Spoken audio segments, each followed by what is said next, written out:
What if the biggest thing that's holding you back is you? What if the biggest thing that you need to change is your mindset? Wonder why you quit right before things start working out. The reason you keep getting in your way, your limiting beliefs, it might be that you have fear, it might be that you're self-sabotaging, and it might be that you're avoiding the things that's going to make you successful by procrastinating and by avoiding that thing. So in terms of like, why do you avoid that thing? Because when you're avoiding something important to do, it's basically your brain is trying to find comfort, and your brain is, because I read this from article that our brain is, when our brain is attaching something to a negative emotion, it's trying to avoid to do that thing and end up doing another thing. Like if you have like a lot of work to do, if you have a lot of assignments piled up, or if you're avoiding one task that is gonna get you a job, or that is going to give you skills that to get that job, then that's you are tying the negative emotions to the task, because that task is so important, and the level of importance also makes the task more difficult.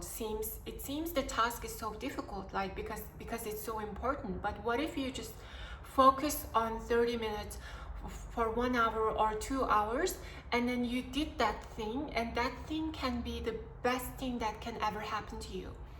So today I'll talk about why we self-sabotage, why we avoid the things that will actually going to make us successful, and that will give us discipline, and that will give us the motivation to keep on going. So it's like you say you want to success, but why do you avoid the things that can make you successful? Like studying, learning the skills, locking in on one goal for a period of time, 3 months, 6 months. And for me, like, it's because the first thing that I want to talk about is thinking that things are not going to work out. Like if you have been in this situation for a long time, like if you have failed before, like something happened, or it was because of an external things, you have to find the intrinsic motivation to do that thing.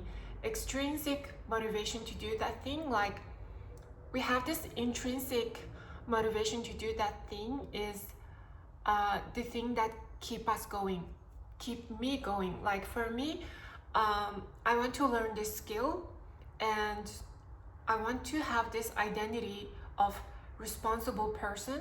I want to have this life, I want to have a stable life, and I want to learn this skill. So self-sabotage's actions repeatedly interfere with the goals they genuinely want to achieve. It is not a conscious decision to fail. It can arise from competing motivations like habits and beliefs. Reasons like, why do we self-sabotage? It can be because you are afraid of the success or of failure. If by becoming successful you mean to risk the mistakes, if succeeding means risking mistakes or criticism, the attempt can feel safer. Like you feel safe by avoiding the successful version of you, like thinking that people, because there is such thing like fear of success. Sometimes people are afraid of their own potential, and also success can bring new self-beliefs. If you have been carrying this negative self-belief, like I'm so stupid, or I'm so failure, I failed that exam and I'm so stupid, if you keep thinking like that, then it's going to be staying with you for a long time, and you have to change that into I'm so smart, I'm learning this, and every day I'm getting better. And if you can change that, because there's a science behind this, like neuroscience, what you say to yourself can embody. You can embody the things that you say to your mind.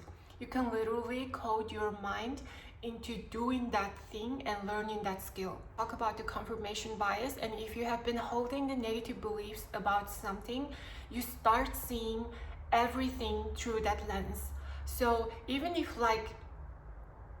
that wasn't true at that moment, if you have been carrying that negative belief, people are more likely to see everything through that lens. If that you do not deserve success, then unconsciously you're going to act in a way that you're not going to get success in the first. Consciously, unconsciously informed to. When I first listened to this advice, I felt like I need to ask from myself, is this thing true?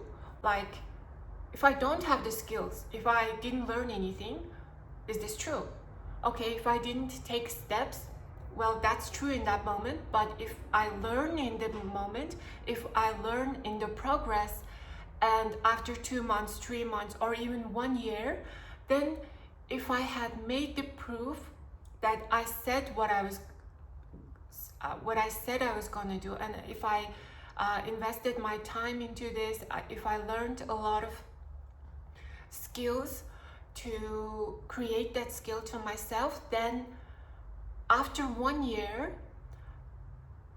that fact of me that I didn't try is changed. Like, you can change what you say to yourself and you can act towards that goal. So in terms of like manifestation, a lot of people like use this technique to learn a new skill or to attract new things into their lives. They start to change what they say to themselves. So they start to talk positively to themselves, but manifestation is not like only like writing down the things and not doing anything.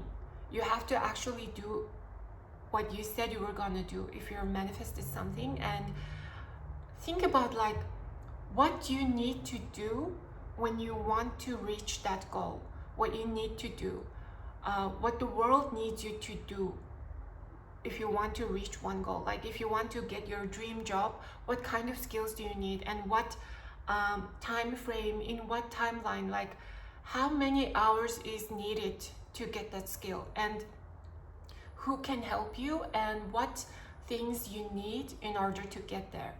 So that's like planning. First one is like planning. We need to plan when we are trying to manifest new thing to our lives, like planning stage. So when you're planning, like I think manifestation is like only like planning stage, that you write down the things that you want to achieve in life, whether or not it's creating a beautiful family or creating your business or learning a skill, learning to play a music instrument, and or singing or writing a book. It can be your dream, like dream goal, and planning. So we're in the first stage of planning. When you're trying to achieve your dream life, write down what you need to do. Okay, that's in the stage of planning. And the second stage is actually doing the stuff. So second stage is actually doing the stuff that we need to do it. And the third stage is work hard, like be consistent on it. And then like there's a 3 stage to this. The first one is planning, second one is doing it, and third one is working hard. So when you're in the planning stage, if you have set out your manifestation, like your dreams and what you want your life to look like, what kind of partner do you want, and if you want the family or not, and what kind of career do you want to be successful, or do you want to just live and experience life, and just what do you want? So after planning, we need to do this stuff that we need in order to embody the planning. So that's in the second stage. And the third stage is working hard and being consistent.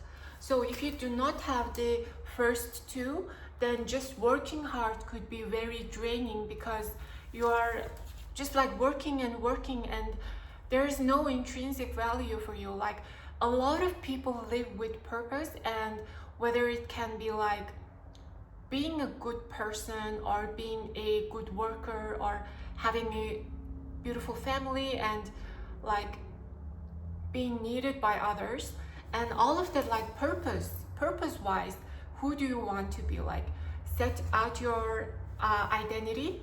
And second one is doing it. And if you do not have like first and third one, then also only doing it is also like not not valuable, because you can't work hard if you don't know why it's important to you or why you are doing it. So these three is always goes together. Like you have to plan first, and then the second one actually doing it, and the third one is working hard and being consistent on that goal. So like if you're only on the planning stage and not doing the second and third stage, then also it's not gonna work, because only planning and thinking, like only wishing and not doing anything, and you can't go anywhere. Like it's almost like spinning your wheels and not getting, the car is not getting anywhere. So for me, like I spent a lot of time like planning to get a career, and planning I'm gonna do ABC, I'm gonna do this and that, but didn't do anything towards it. And then time goes by, and I saw other people achieving their dreams. Other people have like this whole other life they're living, and you do not want to be like on the sideline watching everyone except you is achieving their dream life. So you have to actually do it. And also second, I know you can do it. Like also second one, like when you're like doing in stage, always think about like why you started like planning stage. Always think about this. And I think like a lot of people get their motivation from food or like comfort food, or they get it from like materialistic things. But for me, like if you get the motivation to keep on going from how much you have improved from when you started, then that way you can generate it like endlessly. But for me, like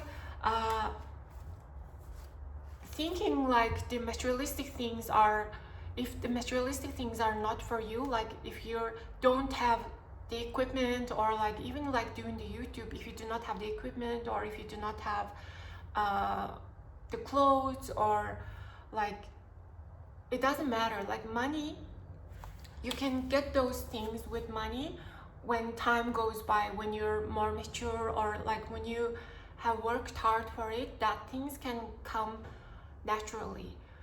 So you have to actually doing it, even if you don't have all the equipment, even if like you don't need a like fancy equipment when you're like trying to start your things. Like okay, so only like working hard without doing it, or without not understanding why you're doing it, and without the plan, is also like incomplete. So actually like these three steps comes together hand in hand. So yeah.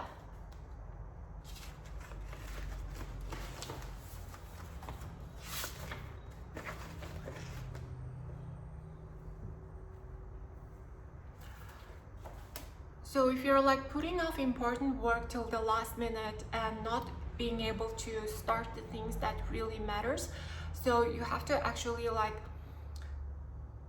thinking to visualize the best outcome. If you can visualize the worst outcome, then you can also visualize the best outcome too. Why can it happen? And also like if you're not confident, because in 20s, when we're younger, when we're just in our 20s, nobody's going to hand us the confidence, or like nobody's going to hand the responsibility if we didn't earn it, if I didn't earn it. That's why it seems so confusing and hard when in 20s. And a lot of people, some people go for like creating family, or some people are getting a career, some people are traveling, and it's so confusing like what you're supposed to do in 20s. But for me, like, it's very important to learn and have the skills, and having my own career to create a goal and to reach that goal is very, very important. So